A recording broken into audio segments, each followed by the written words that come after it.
नमस्कार, आप देख रहे हैं द हिंद 24 न्यूज और मैं हूं आपके साथ साक्षी। आइए नजर डालते हैं आज की बड़ी खबरों की ओर। रिसड़ा नगरपालिका वार्ड नंबर 13 के हरिसभा इलाके का निवासी बीएसएफ जवान पूनम कुमार साफ पंजाब के फिरोजपुर सेक्टर में तैनात था और ड्यूटी करते समय शरीर खराब हो गया और वह एक पेड़ की छाया में बैठ गया। बॉर्डर क्रॉस करने के कारण पाकिस्तानी रेंजर्स ने उसे पकड़ लिया। उसके एक मित्र ने घर पर फोन कर घटना की जानकारी दी। बीएसएफ जवान की पत्नी रजनी साव ने कहा कि मंगलवार की रात अपने पति से बात हुई थी। परिवार वाले सकुशल वापस लौटने का इंतजार है। उसके घर पर बुजुर्ग पिता भोलनाथ साव, मां देवती देवी, पत्नी और एक 7 वर्षीय बेटा है।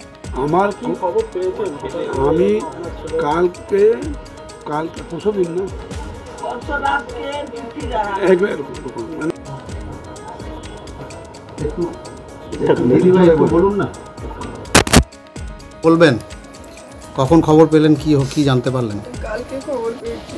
হ্যাঁ, কালকে রাতে 8টার সময় ওনার একটা বন্ধুর ফোন এসেছিল কি বরের সাথে কখন কথা হয়েছে। তো আমি বললাম কি কাল রাতেই তো কথা হয়েছে, কি হয়েছে বলুন। তো ওরা কিছু বলছিল না, বলছে বারবার একটাই কথা কি আপনার হাজব্যান্ডকে পাকিস্তান থেকে অ্যারেস্ট করে নিয়েছে। তো আমি বললাম কেন, কি বললেন উনি? তখন ওরা কিছুই জানাচ্ছে না। তারপরে ডিপার্ট থেকে কোনো ওনাদের ইনফরমেশান আসেনি কি মানে আপনাদের ফ্যামিলি মিসিং আছে বা কিছু। ওই বন্ধুটাই শুধু জানালো কি এরকম এরকম কথা আছে, ব্যাস আর কিছু জানায়নি ওরা। অফিসিয়ালি কিছু জানতে পেরেছেন? না না, ওর বন্ধুদের থেকে জানতে পারছি কি ওনার এরকম কন্ডিশন। কোথায় ছিল?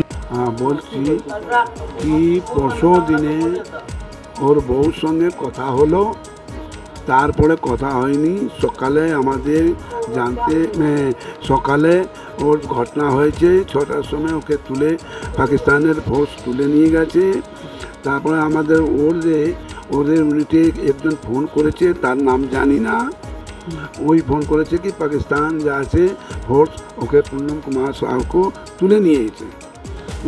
তখন আমি 8টার সময় জানতে পেলাম কি ওকে পাকিস্তান ফোর্স অ্যারেস্ট করে নিয়েছে। তারপরে আমি এক্সচেঞ্জ অফিসে ফোন করলাম। এক্সচেঞ্জ অফিস থেকে ওনার সিনিয়র অফিসার আমাকে জানালো কি ওর জন্য মিটিং চলছে, আমাদের রাত্রি 11টা পর্যন্ত মিটিং করছি। এবার আমাদের যাচ্ছি বাকি ও আসছে না। এই ঘটনাটা আমরা জানতে পারছি। আমি এইটাই জানতে চাইছি আমার ছেলে আমার ঘরে সুরক্ষিত থাকুক আর সুরক্ষিত চলে আসুক। আমার ছেলে চাই, বা ছেলে আমার সুরক্ষিত ছেলে চাই। আবেদন এইটা করছি কি ভারত সরকার থেকে আমি আবেদন করছি কি আমার ছেলে তাড়াতাড়ি বাড়িতে চলে আসুক। আমার খবর পাওয়ার পর আমার বৌমা দুজনে বৌমা মা আমার এই অবস্থা ঠিক নেই। হ্যাঁ, আমাদের বাড়িতে কান্নাকানি চলছে। देखते रहिए द हिंद 24 न्यूज।